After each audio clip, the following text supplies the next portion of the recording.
Olá, tudo bem?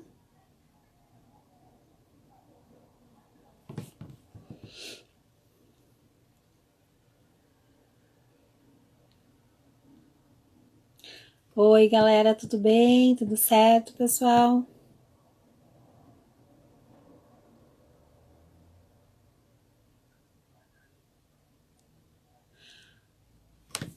Olá, todos sejam bem-vindos. Boa noite. Muito bom estar aqui com todos vocês. Fico muito feliz de ver pessoas que estão aí sempre com a gente nas terças e nas sextas.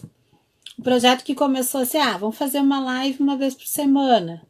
Ai, que legal! Olha só, já ia falar sobre isso, sobre esses retornos, né? O pessoal do Miró Portão, colocando que adora as lives.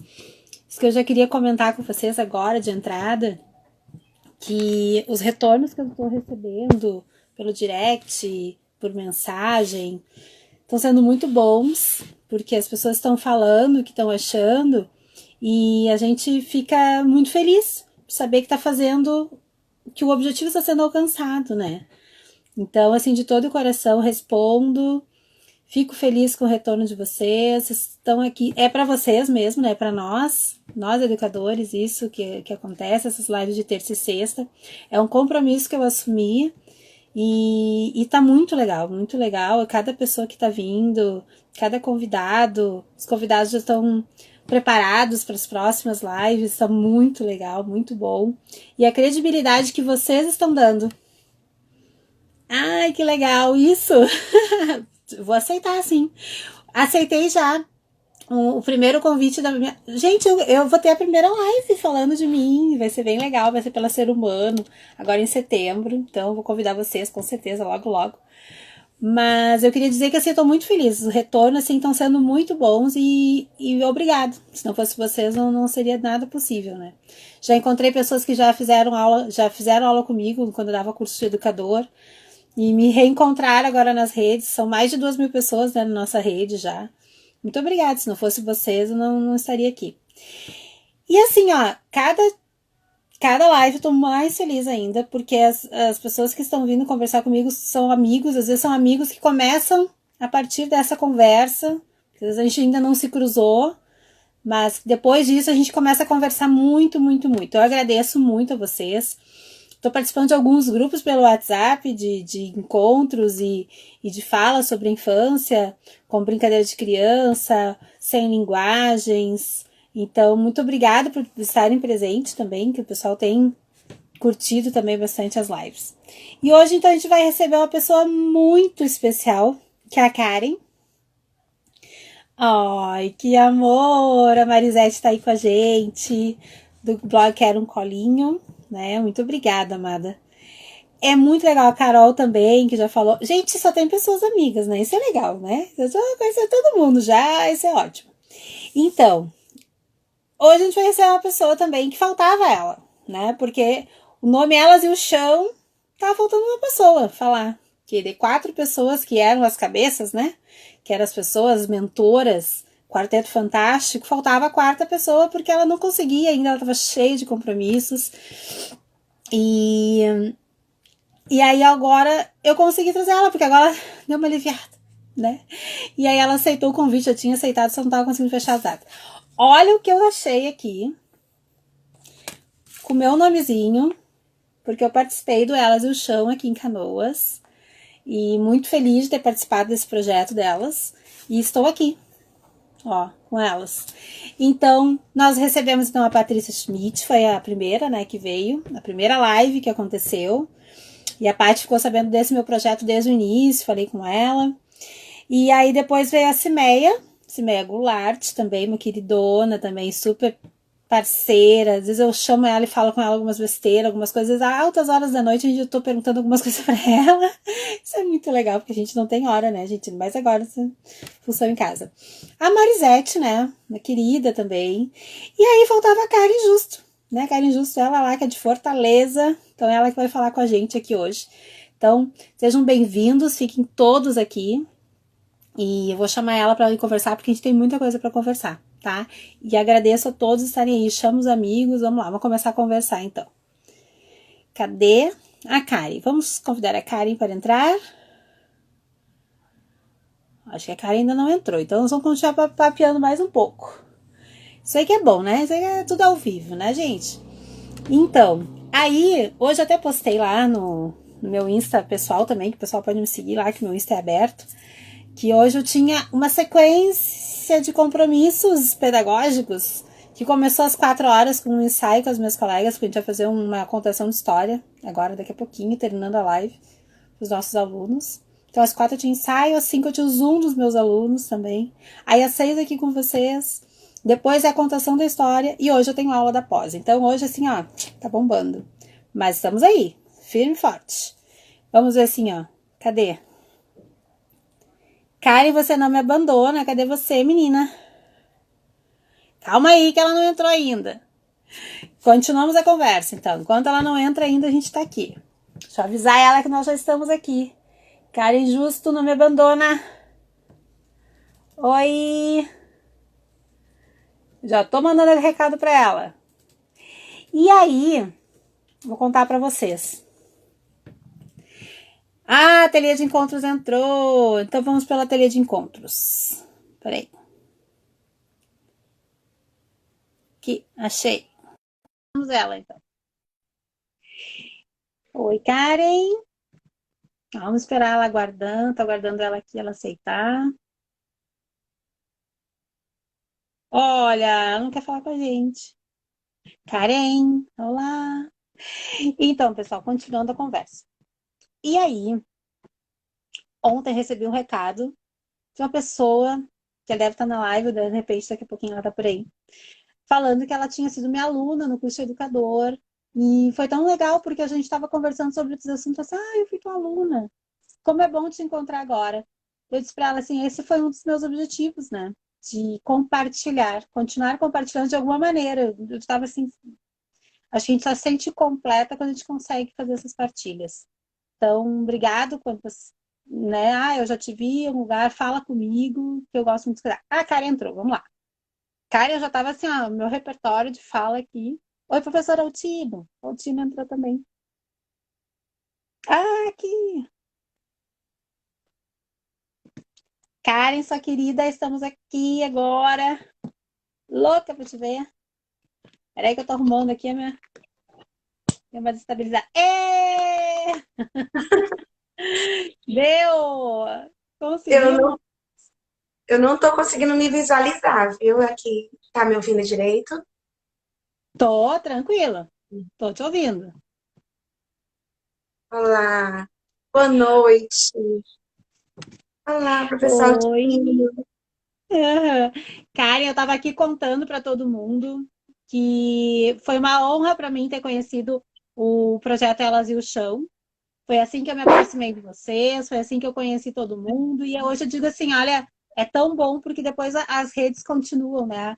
Essa ligação, essa corrente de todo mundo se conversar, de todo mundo fazer essas trocas. Então, eu tô aqui, tô cadastrada, posso entrar hoje no Elas.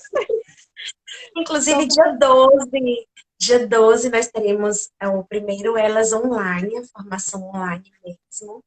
É o dia inteiro, a gente está programando, vai ficar bem bacana o formato. E é um prazer, Ana, é um prazer estar aqui com você, sempre. Ai, Karen, seja bem-vinda. Eu estava contando ao pessoal que a Karen estava cheia de compromissos em função também do lançamento do livro, que provavelmente agora ela vai falar. Então, a gente não estava conseguindo ainda conciliar essa nossa conversa. Mas agora fechou tudo e agora seguimos.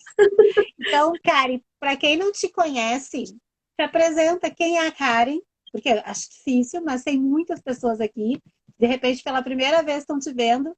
Quem tu é, essa apaixonada pela infância que tu é, conta pra gente um pouquinho da Karen. E aí depois é contigo. Eu pedi o meu fone porque eu tô sem retorno aqui direito. Mas enfim, é difícil falar da gente. Eu tenho muita dificuldade de falar de mim mesma. Então, eu vou falar por cima. Eu sou professora da Rede Municipal de Fortaleza. Eu trabalho com as crianças de 2 anos de idade.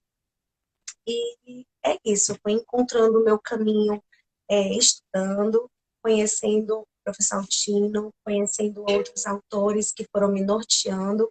Tivemos o primeiro susto, né, que foi a chegada da base nacional. Então a gente foi acompanhando os processos desses estudos, os percursos, os atravessamentos, e nisso tudo a gente foi compreendendo, né, a educação infantil enquanto chão de práticas, que é o mais essencial. Não, obrigada. O essencial, então, isso nos remete, eu gosto bastante de uma frase, sabe, que, que Loris Malaguzzi a gente merece, né? É, Loris gostei daquela minha Malaguzzi, cara ali. Adorei.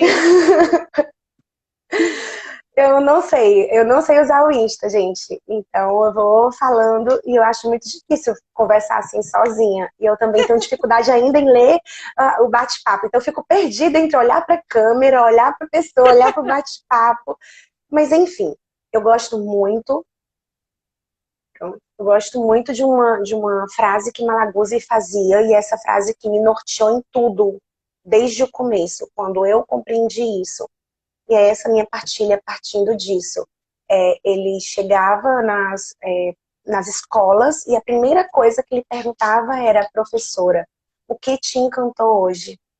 E isso, quando a gente reflete sobre o que significa isso, a gente vai na profundidade de tudo, a criatividade, a sensibilidade, tudo que antecede a tudo isso. Como é que eu vou entrar em uma jornada com a criança, jornada da turma com a criança, se eu não me fiz essa pergunta, se eu não me permitir estar encantada, se eu não me permitir, desde o momento em que eu acordei, olhar e não ter um brilho sobre nada. Então, é preciso a gente parar, porque a gente pensa que é a vida, né, que tem que dar sentido.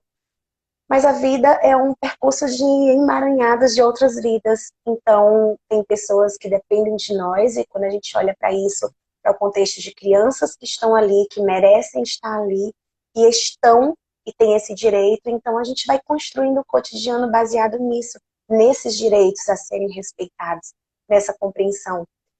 Durante muito tempo, em alguns momentos com amigas mais próximas, né, com professoras próximas do meu convívio, a gente se questionava: a gente está sendo fria, não se colocando em primeiro lugar, em detrimento a nossa professoralidade, se a gente olha para isso. Como cuidar se a gente não está sendo cuidada? Então, essa foi outra reflexão também que a gente foi fazendo.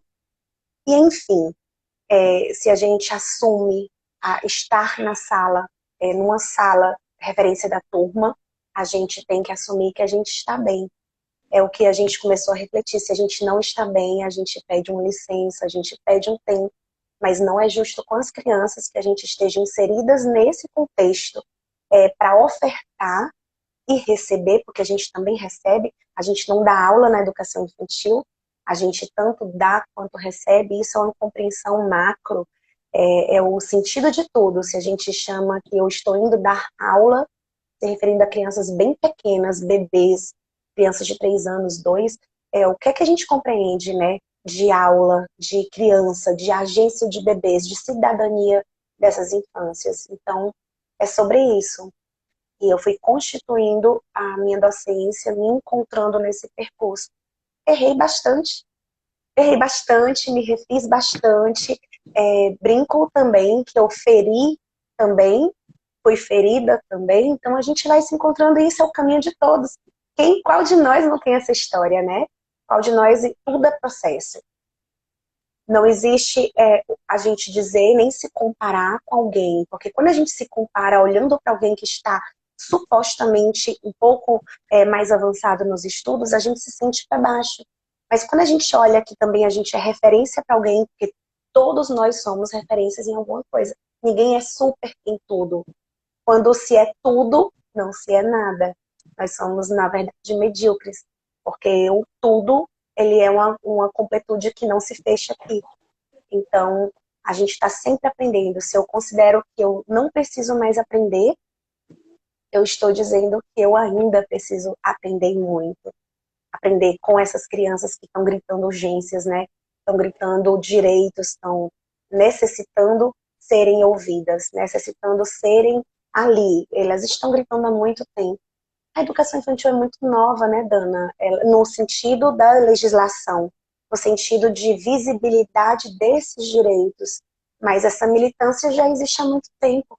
Há muito tempo, outros autores, outros teóricos já estão gritando. Olha, se a gente for olhar Valon, Vygotsky, quantos anos, quantas gerações passaram e hoje a gente está de Verdade. volta trazendo eles nesse contexto, né? O tempo todo dizendo, olha, a educação infantil ela não para, ela está sempre em reflexões.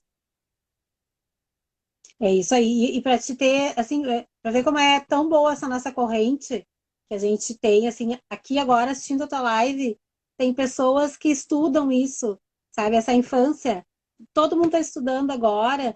Quantas pessoas estão aqui assistindo? Nós temos a Alice Proença assistindo, o Altino, Alice é um doce, um um doce, doce. né? Então tem o pessoal da Ser Humano, a Paty tá aí, a Marisete tá aí, o pessoal da Zelo. Tem bastante gente Aline, estudiosos aqui. Gabriela, nossa, Ah, muita exato, a gente linda. Leila. A Leila Lília, também tá aí. Leila. Quantas pessoas que estudam, né? E estão. Eu não digo nem estudam, eu digo que amam o que fazem, né? Porque tem que ser um amor isso que a gente faz pela infância. E É uma quantas pessoas entrega, é uma sim. entrega? Quantas pessoas a gente consegue cativar? Olha a Camila aí também, Camila brocando. Vilela. Como ela disse, se não for para brocar, a gente nem levanta, né? E isso Exatamente. faz uma conexão, essa expressão que ela fala, faz uma conexão exatamente com o contexto de Malaguzzi, né? Se não, tu não encantou, como é que tu vai encantar? Se tu não se permitiu ser encantado. E o encantamento pode ser um simples olhar, e essa ginástica estética que Marco Peri traz bastante, ele fala que é preciso exercitar esse olhar da sensibilidade, exercitar esse prazer de se permitir olhar o tempo, sentir o tempo, olhar uma árvore, ver a profundidade das ramificações, compreender as camadas desse imaginário, dessa construção. E é isso que vai seguindo, né? Exato. E a gente faz isso pelas crianças, né? Acho que as crianças são as que mais vão ganhar com tudo isso, né? Sim, elas estão nesse contexto de direitos, né? Esse contexto de serem ouvidas. É, eu costumo brincar e converso bastante com relação à atividade, né? Experiência, tantas coisas que vão precisam. Não é só uma nomenclatura, não é só uma mudança de nome. Eu sei que algumas vezes uma mudança de nome faz a gente olhar mais sensível, ter um olhar mais sensível para o novo ou para o velho, mas que às vezes não é a mesma coisa, né? Zoya Prestes, ela tem uma tese que ela fala quando quase não é mais a mesma coisa. Então é sobre isso, saber que as infâncias, elas são plurais, as crianças são singulares e a gente está ali para elas. Tudo na educação infantil é para elas e isso vem e nos traz de volta coisas basilares, né? Que tem uma discussão tão grande sobre pode ou não pode na educação infantil, sobre é possível ou não é possível. Então, tantas coisas tão gritantes e a gente fica nesse impasse. Olhando Eu tô aqui, lendo sim, aqui. Tenho tantas pessoas, o Yadia tá aí também, o e João, que a eu não é uma amiga. falei. João, E assim, a Carol disse que conheceu teu trabalho através das instalações maravilhosas que tu postava nos grupos dos professores. Isso é muito legal. E brincar. Brincar. Brincar o imaginário. Brincar como casa de vínculo da vida. De vida. E aí? Estou louca por a conversar sobre gente brincar. brincar, ele significa, vem do latim, né? Significa vínculo com a vida. E o que é o vínculo com a vida, se não a habitação, né? Como que se habita esse espaço na educação infantil, quando a gente tem que refletir a partir do princípio do que é habitar, do que é que me habita, do que é que habita o outro, como habita o outro em mim, como que se dá esse processo. Então, eu tinha trazido os slides, como eu tinha conversado, mas eu tinha esquecido completamente, perdão, que o Insta, ele não permite, né? E eu gosto muito de uma imagem, eu adoro conversar vendo as imagens. Mas, enfim, eu trouxe aqui, eu vou tentar conversar diante de algumas coisas que eu fui elencando aqui nos slides sobre esse brincar. E não tem como não refletir, trazer esse brincar como prática, né? Vem as legislações, o que é a brincadeira e o que é a interação. Não é um binômio, não é educar e cuidar um binômio. Eles são duas palavras, são dois contextos, são dois caminhos, e são caminhos maravilhosos, e a gente precisa refletir, porque a gente chama muito. Eu não vou entrar na questão da abordagem Pickler, nem das nomenclaturas, nem das referências, porque eu não tenho leitura suficiente para conversar sobre isso dessa forma. Eu vou falar sobre a questão da legislação, das representações das expressões diante da legislação, sobre a brincadeira e sobre a interação. Não existe brincadeira livre nesse sentido, porque foi muito deturpado. A gente chama brincadeira livre nesse contexto de solto, nesse contexto de deixar a criança sozinha. E também não é uma questão onde está a sua docência, é onde que está o professor, que aí vem o ponto, né, que os professores sempre perguntam, mas então se é para brincar, porque brincadeira é livre, é autotélica, ela tem um início e fim nela mesma, ela tem uma representação de culturas, ela tem envolvida a cultura lúdica, envolve tantos contextos, é nosso papel enquanto professor é propor os espaços, propor as ambientações, pensar, planejar, refletir e com isso permitir a brincadeira. Ela não tem que ter uma intervenção do adulto. Nós temos não é um mau hábito, mas foi como a gente foi educado, foi como a gente foi estudando isso, como nós fomos em processo. Então a gente traz muito tudo é didatizado. E a gente quer didatizar até o brincar. E a nossa primeira expressão que a gente faz nas justificativas, mas eles estão aprendendo. Só que quando a gente começa a refletir sobre o que a gente quer dizer com isso, se a gente olhar para a gente mesma, o que é que você, professora, quer dizer que está aprendendo? Você está justificando para si mesma? Ou você está tentando justificar para o outro? Ou você está tentando compreender? Então, a gente tem que voltar de novo e fazer uma leitura novamente da legislação. Brincadeira é um momento das transições maiores, é um movimento das interações entre as próprias crianças, é uma cultura delas, elas vão construindo suas narrativas diante das nossas, o que nós possibilitamos, das coisas que nós vamos ofertando, seja instalação, seja o brincar heurístico, seja qualquer proposição que você for fazer, as ambientações, esse é o papel do terceiro educador. E as interações é o momento das interações criança-criança, criança-adulto, criança com a matéria, aí vem a materialidade do brincar, tem a construção das hipóteses. Então, um jogo de regras, que é o que a gente chama de brincadeira, de pega-pega, brincar toda a atividade lúdica, que tem uma regra, não é uma regra no sentido de o professor ordenar que seja cumprida, mas tem uma regra social. A carimba, as brincadeiras, elas têm esses jogos lúdicos, essas atividades lúdicas, que tem uma regra, ela não é uma brincadeira. Ela faz parte de um outro contexto, do contexto das interações, do contexto das regras. A brincadeira, ela deve ter um fim nela mesma, o professor não deve intervir, ele deve, quando o professor interfere, ele está modificando a brincadeira. E nós adultos, segundo o Piosky, né, grande, fantástico, maravilhoso, ele sempre diz que a gente desrespeita esse brincar puro deles, porque a gente não é mais puro. Essa pureza da criança, nesse sentido do olhar para a brincadeira, do olhar, ele entra no tempo aion, que é o tempo que só pertence à criança, não pertence ao adulto. O tempo cronológico, nós temos biologicamente, quimicamente, a compreensão. Quando se vai se tornando cada vez mais adulto, mais velho, mais idoso, no sentido do tempo cronológico da nossa vida, a gente vai tendo a percepção do tempo que é acelerada. nós percebemos que o ano passado passou mais devagar, esse ano está passando rápido. Essa compreensão é uma compreensão biológica, química, e essa compreensão, a idade das crianças, ela não tem. Então, é por isso que esse tempo, para elas, não tem esse fim. Ela, tanto faz ela começar agora, quanto passar 2 horas envolvidas numa brincadeira, elas não sentem essa brincadeira acabando. Então, por quê? Porque elas estão imersas nesse momento do imaginário, essa poética desse imaginário.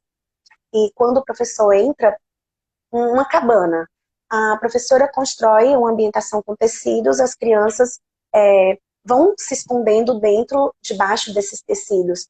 Elas estão brincando. E aí, o que é que o professor faz? Esse é o momento do professor fazer as observações e registros. A gente se questiona tanto, eu não tenho tempo, como é que eu vou registrar se eu não tenho tempo? Como é que eu vou fazer esse processo se eu tenho... É nessa hora, quando a gente constrói a ambientação, quando a gente respeita o terceiro educador, o primeiro é a família, o segundo é a escola, no contexto dessas pessoas envolvidas na escola, e o terceiro educador é exatamente esse processo dos espaços, das ambientações nesses espaços. O que acontece com um diálogo? Um fala, o outro escuta, e isso é uma conversa. Quando os dois falam ao mesmo tempo, é a poluição sonora. Então, é basicamente isso. Como é que, se eu respeito você como outro educador, eu vou dar espaço para que você construa uma narrativa com essa criança. E isso são as ambientações. Se eu pensei nas madeiras, na construtividade, se eu pensei em tudo que essa criança vai construir com essa linguagem, eu construí uma ambientação com essa proposta, eu estou considerando aquela proposta um terceiro educador. É o momento em que eu me retiro, não para ficar ausente, não para fazer uma outra coisa, mas para ficar ali na observação e no registro dessas interações da criança com a matéria, o que vem dessa materialidade desse brincar. Isso vai surgindo tudo, né? Isso é habitar o espaço, habitar o imaginário. É nesse contexto. Eu gosto, deixa eu pegar aqui, eu gosto muito do livro A Poética do Espaço. Eu tinha separado aqui um slide, não vai dar para eu transmitir aqui agora, mas ele fala muito do em casa, Gaston Bachelard, né? Ele fala muito que dentro desses espaços da casa, a representação desse espaço todo, ela representa, não é só uma habitação de pessoas. Tudo que tem lá dentro, isso a gente vai fazendo, a gente escuta, lê, e a gente, enquanto professor, a gente tem que fazer essa reflexão para o nosso cotidiano de práticas, para a sala que nós estamos ofertando, estamos pensando. E eu não estou falando de recursos, eu não estou falando de riqueza de recursos.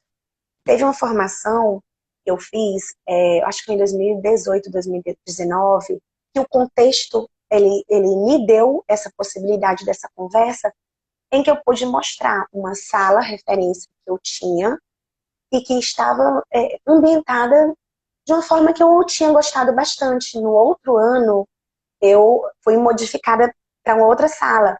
Aí vem os desequilíbrios, né, normais das pessoas. Então eu mostrei o que aconteceu com essa sala, né? Eu mostrei que houve problema, não estou falando de gestão, estou falando de situação, porque aqui no começo do ano, em Fortaleza, chove. Então as telhas, problemas com as telhas, inundação, essas coisas que são estruturais, elas apareceram. E aí, o que eu vou fazer? Não vou fazer nada? O que eu posso fazer? Então, a gente está inserido nesse contexto que os equívocos e os sustos, eles acontecem. E foi aí que a gente começou a refletir sobre o que a gente vai construir com essas crianças. Vamos esperar tudo se resolver, mas enquanto não se resolve, elas estão ali conosco. Então, voltando para Bachelard, ele traz muita questão da construção. E aí a gente deve fazer esse paralelo entre nossa própria vida e também com relação às nossas propostas, aquilo que a gente está ofertando. Quando a gente olha a construção vertical dos tijolos, das paredes, a gente está colocando essa construção coletiva, essa construção de conceitos, de compreensão, aquilo que eu acredito, aquilo que eu vou considerando essencial na minha vida, eu vou construindo na verticalidade. Quando chega a passagem das janelas, o olhar que ele traz, né?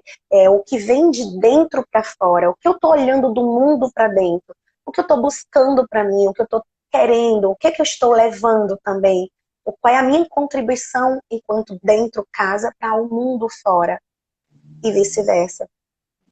O sótão é representado também pelas telhas, pelo telhado, aquilo que a gente vai guardando de consistente no sentido das nossas, o que a gente não abre mão, aquilo que a gente quer, nossas guias, nossas certezas, a gente vai colocando nesse sótão, entulhando, empurrando, né?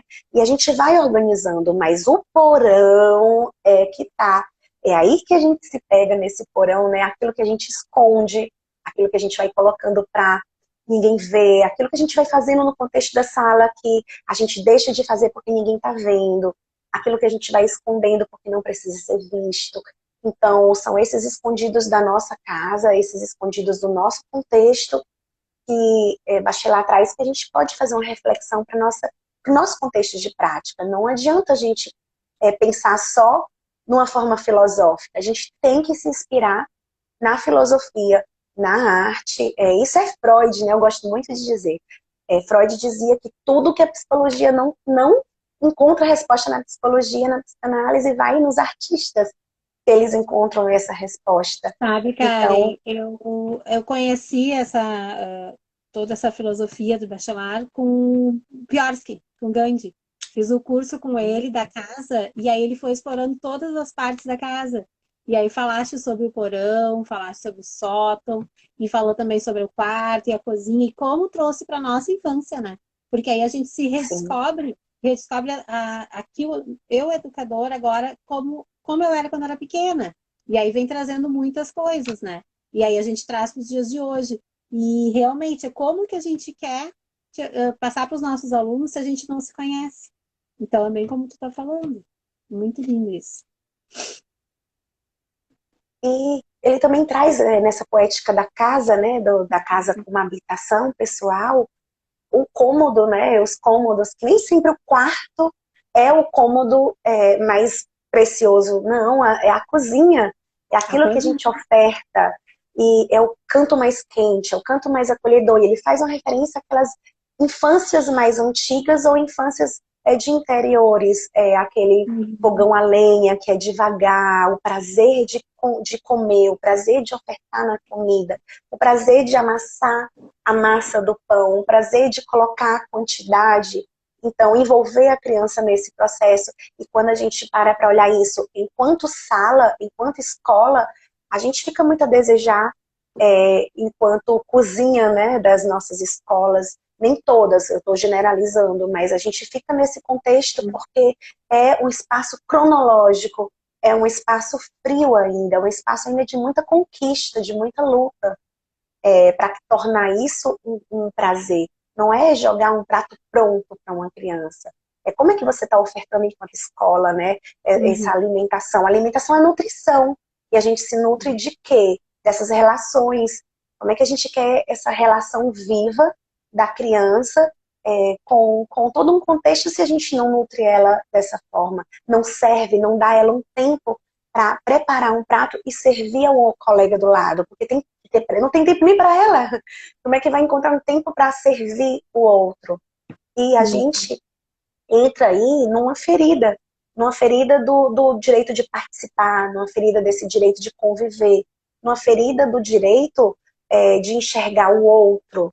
E é a empatia. A empatia hoje, para um adulto, é muito difícil. E a gente vê que isso foi a base, uma base mal feita, uma base mal organizada, né? Então, enquanto base da educação, a gente tem muito ainda a desejar, né? Tá deixando muito a desejar. E aí Assim, vem, ó, depois a Karen pode me passar todos os nomes dos livros ou as fotinhos e a gente faz uma postagem. O pessoal tá perguntando o nome dos livros. Mas aí depois tu pode organizar, me mandar que a sim, gente eu coloca. escrevo, certo. Isso. Perfeito, pode continuar. E ele também, Bachelard também fala na questão do que a gente, aí vem outro ponto que a gente pode fazer um paralelo, né, com a escola. O que a gente coloca os habitantes da casa, dessa casa imaginária, dessa casa poética, dessa habitação interior da nossa vida, os habitantes dessa casa nem sempre são apenas as pessoas. Os objetos que a gente coloca, os objetos que a gente entulha, os objetos que a gente vai mal guardando, mal colocando, como que esses objetos narram essa história da tua vida. Então ele coloca muito que eles estão ali gritando com a gente vida, né? Essa vida mal vivida, esse tumulto. Então fazer uma reflexão sobre como que a gente está entulhando os brinquedos, entulhando as propostas, como que a gente está oferecendo. Então, entra no ponto que Reggio Emília, ela traz isso com muita qualidade, que é a sedução estética. As propostas das escolas de Reggio, eu não vou entrar no ponto dos recursos, nem da diversidade. Eu estou falando das proposições, de como você oferta. E foi isso o ponto que eu comecei a fazer as arquiteturas efêmeras, né, que a Abad traz, que é a questão das as inspirações na arte contemporânea e nas instalações. Pensando nessa proposição estética, é a bola, é a bolinha pequena, em toda escola praticamente tem aquelas bolinhas. Então a forma como você oferta essas bolinhas vai diminuir a qualidade do tempo e das interações com as crianças. A forma como a minha sala, referência da turma, a sala que eu estou como referência da turma está organizada, ela também vai gritar a minha concepção pedagógica. Não importa se você tem muito ou se você tem pouco, importa como você está ofertando. Importa se eu sei. Aí vem a questão das divisões de espaço, que um móvel colocado, né, em outra posição, ela serve como uma parede imaginária, como uma meia parede, como espaço delimitado. E a zona circunscrita da Clotilde Roussetti, né, que ela traz, olha, trabalhem com a zona circunscrita, porque as crianças vão tendo a compreensão espacial, vão tendo esses agrupamentos menores e as interações ficam mais positivas. Se eu sei que eu só tenho poucos brinquedos, poucos objetos, se eu coloco no centrão, eu vou saber que as interações não vão ser positivas, vai haver disputa por esses objetos. E o que eu quero é uma disputa, eu não quero isso. Então, a organização nas ambientações. Aí vem um outro ponto também com o terceiro educador, que é a questão, se eu compreendo aquela proposta, né, aquela ambientação como outro educador, se eu tenho algumas ambientações, eu não estou mais só numa regência, eu estou com 5, de repente, 5 professores, 5 educadores ali comigo. E ali as crianças estão se organizando em mini-grupos, de uma forma mais espontânea, e a gente vai fazendo de forma intencional. Intencional no sentido das proposições, e espontânea no sentido das escolhas das crianças, né, desses direitos que elas vão contextualizando.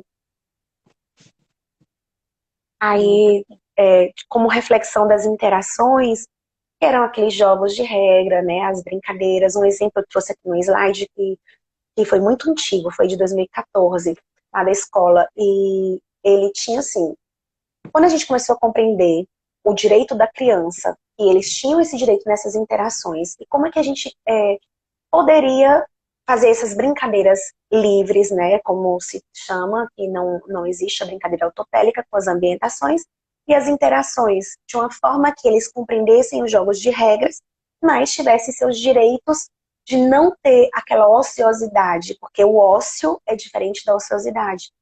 A ociosidade é o tempo de espera, é o tempo de espera entre uma atividade e outra atividade. E eu não estou trazendo atividade no mau sentido da compreensão da palavra, né? Atividade é tudo o que envolve a educação infantil, é tudo o que acontece na escola. As crianças estão em atividade desde a gestação, elas estão em atividade no movimento da barriga. As impressões digitais são criadas ali, na atividade dos movimentos dela. Quando a criança vai dormir pensando em ir para a escola, ela está em atividade. Quando a criança acorda mais cedo, toma um banho, toma seu café para ir para a escola, ela está em atividade. O caminho que ela passa até a escola, quantas vezes alguém já recebeu flores, folha no caminho, chegou, a criança chega com a florzinha. Então, o que ela não pensou? Ela não pensou nessa flor? O que ela pensou? O que ela viu? Como era o tamanho dessa árvore? Assustou? Passou bicho perto dela? Ela olhou? Então, isso são coisas que estão escondidas, mas que fazem parte do contexto de atividades. Então, elas já chegam na escola em atividades. E elas entram e tudo tem que estar lá para elas. Então, esses jogos, essa ociosidade, que é entre tempo de espera para uma outra atividade, seja ir para um refeitório, seja ir para um jardim, seja ir para um quintal, porque tudo é sala de atividades. A árvore é uma sala de atividades, o chão é uma sala de atividades. Então, por isso que muda a nomenclatura e muda todo um sentido. A gente não pode chamar uma sala de atividades só a sala referência da turma, porque tudo é uma sala, tudo está em atividade. O pensamento e a ação. Então, uma forma como eu tive em 2014, que foi uma formação que eu fiz para os professores aqui na rede de Fortaleza, foi na questão, uma proposta, né, de pensar o jogo daquela dança das cadeiras, que tinha regra, então era para refletir. Como que a gente pode, então, com crianças bem pequenas, esse espaço que ela tem que compreender essa regra daquela atividade lúdica, daquela proposta, mas respeitando esse tempo de frustração que também é necessário, mas dando a ela oportunidades de construir outras narrativas. Então, a gente fez, né, eu fiz uma proposta com a dança das cadeiras, enquanto tá o grupão, porque é uma grande dança, né, enquanto vai saindo, vai se constituindo, a gente já tinha outras cadeiras em volta, que era para as crianças que saíam. E nessa outra não tem regra. Essa outra, ao lado, ela constrói a sua regra, ou ela vai repensar, ou ela vai reproduzir, aí é com ela, é o que ela vai construir de narrativa com o outro que também está em frustração. Perdeu o jogo, tem que lidar com a frustração, mas a gente não pode deixar essa criança ociosa e não dar conta dessa criança. Então, como que a gente pensa? Constrói duas danças da cadeiras, uma com a regra e a outra que elas construam essa regra. Então, eu tenho fotos deles saindo desse momento e tem duas crianças nessa roda, uma sentada muito chateada, cabecinha para baixo, e a outra que também tinha saído, estava com a mãozinha para trás, olhando para outra roda e ela estava se divertindo rodando sozinha. Mas isso é positivo, ela está compreendendo que ela perdeu, que ela não pertence mais, mas ela está lidando com a frustração dela, da forma dela, e a gente está acompanhando com a outra possibilidade. E isso foi só um exemplo. A gente pode construir isso para tudo. Um jogo de elástico, um jogo de regra. Aqui você vai ter, sabe que você tem que construir uma narrativa com o grupo. Tem regras para o grupo. Aqui você vai construir seu caminho, seu percurso, e isso é a chave da cultura lúdica. Porque ela vai conseguir compreender essa regra, olha, eu perdi, e ela em casa pode transferir isso, pode conversar com os pais, pode relembrar o que viveu. Uhum. Então é isso. Com a tua fala. O Altino disse que já tem uma tese aí. Ótimo, é maravilhoso. Gente, eu não estava vendo, aqui tá parado para mim, porque eu não sei mexer no bate-papo. Então eu fico muito fria esperando assim, ó. E agora, o que eu faço? Eu não sei, porque realmente eu não estava acompanhando aqui. Mas ele tá muito legal. O Jonatas já está convidado. O pessoal está mandando Ai, o o Jonas. Jonatas para falar sobre bebê, já está convidado. Isso aí é O a Jonatas é questão do tempo de fantástico. falar. É um Mas, amigo que eu Karen, encontrei. e assim, hoje, sabe que tu é uma das grandes inspirações, eu acho que também pela tua sensibilidade de ver essa infância e não deixar de lado tudo que as crianças precisam, né? Então, tu vai atrás do que tem nas leis e tudo traz para as crianças do que elas precisam e o que é de direito delas, né? Como tu fala. E hoje em dia, assim, o pessoal está tentando muito a questão da interação, dessa interação do brincar, que hoje está muito com as famílias, está muito em casa. E eu acho que isso que tu tem trazido também serve, se tiver mães aqui também assistindo, também serve para elas. Porque isso, aproveitar o ambiente, né, da casa, para que ela possa, porque ela nunca esteve na casa por tanto tempo como agora, né? Se tu quer falar alguma coisa sobre isso, sobre esse habitat. Sim, essa interação, quando a gente aqui em Fortaleza, nós tivemos a oportunidade porque a nossa Secretaria Municipal permitiu que as interações nesse processo, né, da quarentena fosse pelo WhatsApp, fossem trocas. mas eu sei que outros municípios não permitiram, por isso que eu estou falando. Porque é muito Uhum, cômodo a gente falar uma coisa que nos cabe, né? E uhum, outros ficaram mais distantes, porque ficaram só com interação pelo Facebook, outros municípios foram outros tipos de interação. De um modo geral, como que eu constituí um relacionamento com as famílias? Eu sempre tive o WhatsApp de relacionamento desde 2014, 2015. Era uma coisa que eu já tinha isso como prática. Demorou esse ano para começar, porque eu gosto de começar depois que os vínculos são formados.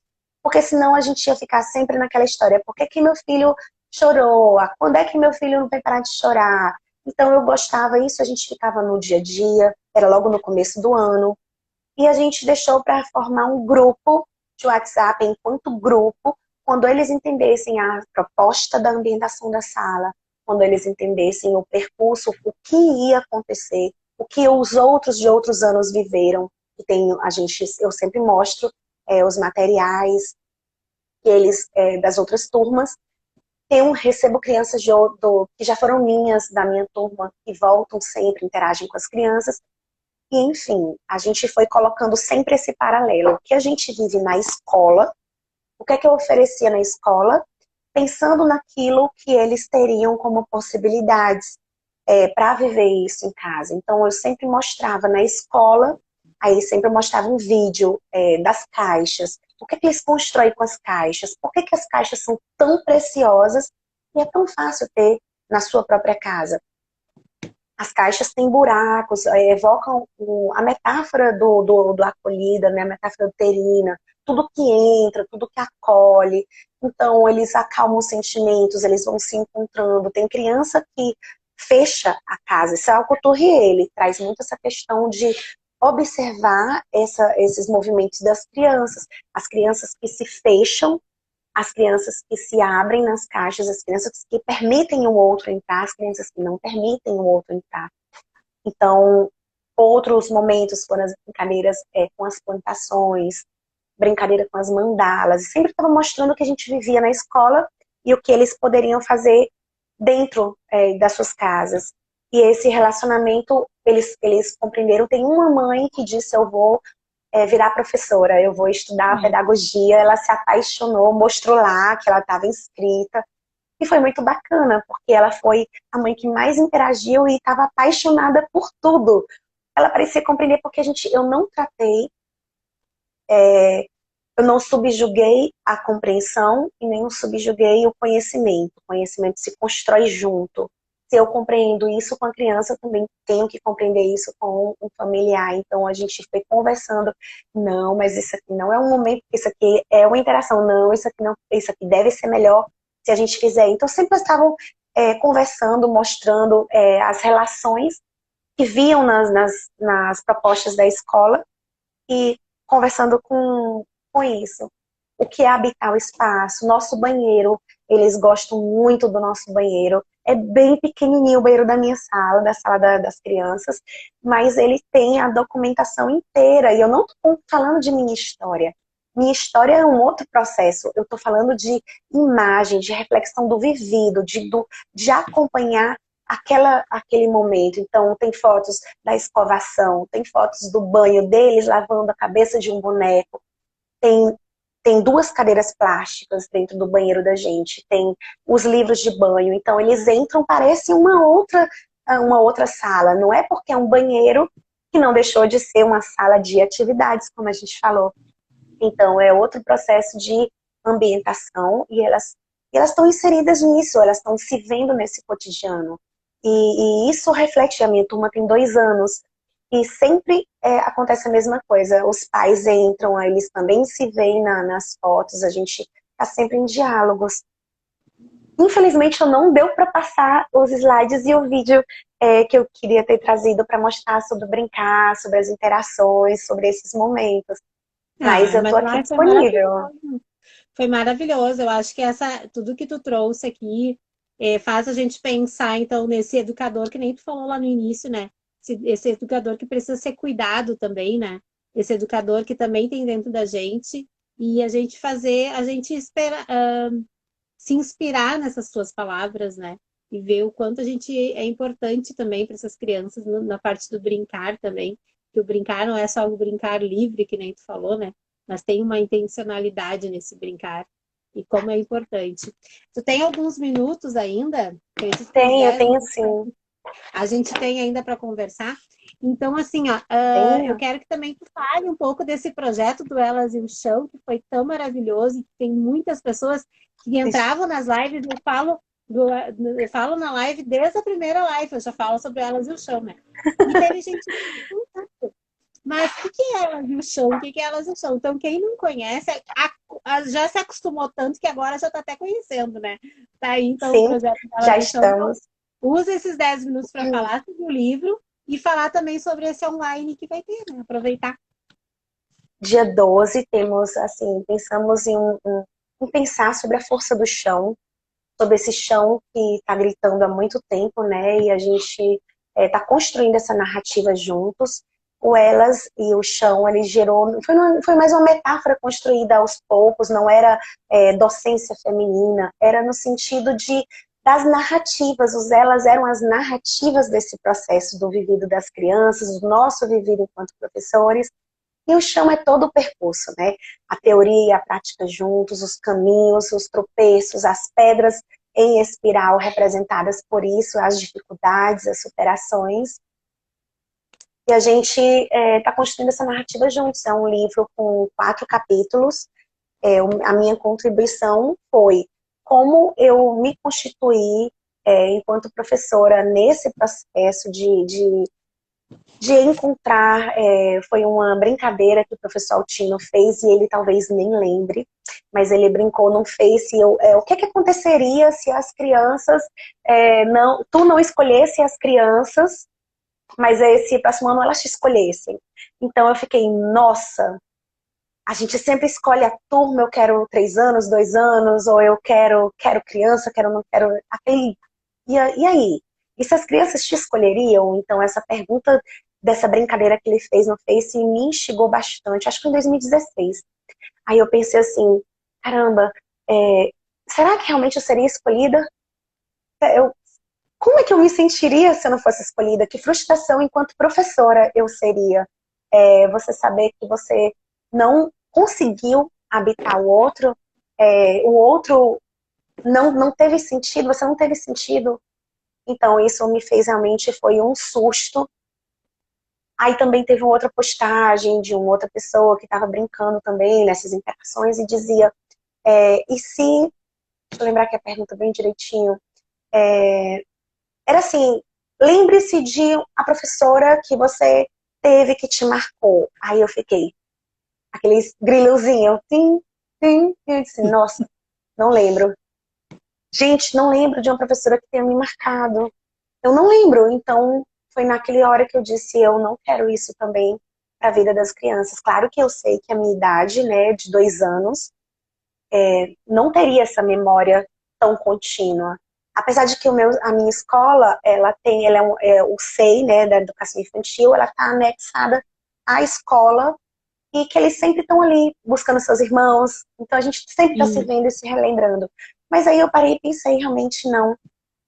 Eu quero ser especial, eu quero deixar um momento de prazer para essas crianças, que já têm a história tão sofrida, já têm uma vida tão sofrida, passam 10 horas por dia conosco. O que é que a gente tem a ofertar para essas crianças durante 10 horas por dia? Se a gente for parar para pensar, a gente só oferta o básico, só oferta o assistencial para crianças do turno integral, e é sempre na pressa, então aquele automatismo me incomodava. A fabricação de banho, para mim, nossa, era a coisa mais frustrante que eu sentia. Como é que eu ia pegar 20 crianças, jogar essas 20 crianças no banheiro, e eu tiro todas as roupas e dou um banho molhado, aí mando para outra professora que está lá na sala, e do outro lado, ela vai pentear cabelo e vestir. Aquilo foi que eu disse, eu não quero. Preciso mudar essa história, pelo menos na minha turma, eu vou mudar. E eu mudei, e eu fiz parte desse contexto de mudança, sim, porque eu disse, o que eu não queria para mim, eu não vou fazer para o outro. É um princípio básico. E aquilo não é educativo, aquilo não é educação, aquilo é é perversa. É perversa, como a Juliana disse agora. É você mecanizar uma coisa tão linda que é a docência. É você robotizar uma ação pedagógica, transformar aquilo num sofrimento. É sofrível. A criança arranca dos cabelos, puxa, levanta, e você olha e diz assim, nossa, porque você tem um tempo, porque daqui a pouco você tem... Não, você tem um dia inteiro. Você tem o dia inteiro para se dividir naquelas crianças. Elas, por que precisam tomar as 20 naquele momento? Porque tem que ser tudo naquela hora. E o direito dessa criança, né, de ser respeitado nesses momentos. Então, voltando para o evento, né, antes que esse tempo se encerre, Já dá outra live aí, hein? a gente pensou nisso, sabe? Nessas rupturas de automatismo, e cada uma ficou com uma parte do livro. A minha contribuição foi sobre isso, o susto. Eu particularmente, eu vou até falar logo, peraí, eu gosto muito, não, tem muitas experiências que eu fui narrando, mas eu gosto, não sei se vai dar para ver, porque eu não estou me vendo aqui, mas eu gosto dessa imagem, desse texto. Dá para passar aqui?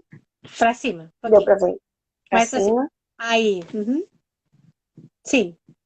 Foi uma imagem que me marcou muito. Eu estava num processo de exercício estético, de exercício do olhar, e eu estava fazendo essa experiência comigo, de focar em alguma coisa. Eu faço isso todos os dias. Então, eu comecei com 1 minuto, passei para 3 minutos. É um tempo que eu me permito enxergar além do olhar. Então, eu encontrei esse asfalto, e na hora que eu estava olhando para aquele asfalto, eu fui tentando buscar o que estava me incomodando naquele asfalto, o que eu estava vendo com aquele asfalto que estava de tão gritante. Então, eu fui me lembrando, associei a rasgos, associei a garras, o que é que me rasgou, o que é que me... Foi um momento muito meu, então eu disse, é uma escolha. A partir desse momento, é uma escolha. A gente tem que escolher. E a gente escolhe abrir mão de qualquer coisa por algo que vai te proporcionar uma esperança. Então, foi nisso que eu parei e pensei.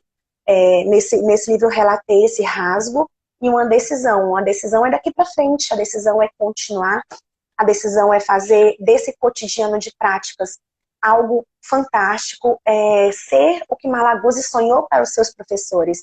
Seremos profissionais do maravilhamento. E o capítulo da Marisete, ela ficou... A Marisete, eu tenho uma admiração por ela, pelo trabalho dela, porque ela tem um processo histórico. Ela construiu a narrativa com os bebês antes das legislações. Antes que se obrigasse, ela estava lá no blog, que era um colinho Pequenos Passinhos, com fotos de 2004, 2006, 2008. Momentos de ambientações onde ninguém falava de ambientação. Momentos que ela pegou um berço, arrancou as grades e levou esse berço para passear como um carrinho de passeio cheio de bebezinho. Ela estava reconfigurando a compreensão de móveis para mobília. Móvel tem uma função. O berço é para dormir, a mesa é para se comer, o armário é para se guardar. Então a mobília não. A mobília ela é ressignificada. Então foi nisso, né? Pensando nessa proposta, ela fez essa participação com Elas e o Chão. A Cimeia tem a participação do cotidiano, de escola particular, da luta de uma escola particular.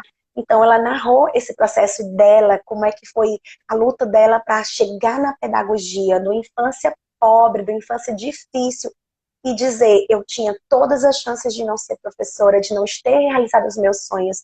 E ela se viu, enquanto a mãe dela precisava trabalhar, e ela adoeceu, e ela teve que cuidar no lugar da mãe dela, então, de casas. Então, é um desnude. Esse livro não é um livro teórico, é um desnude de encontros. E a Patrícia Smith, uma atelierista que veio para complementar as falas, né?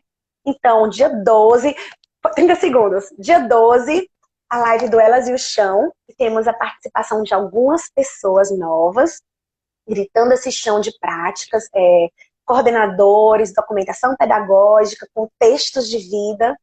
20 segundos. Presentes confirmados, que a gente ainda está formatando a G Santos e a Camila Vilela. E a gente vai depois configurando outros momentos. E eu agradeço a todas. Muito obrigada. Muito obrigada, pela gente. partilha. Obrigada Todo mundo tá E aqui com a gente. desculpa,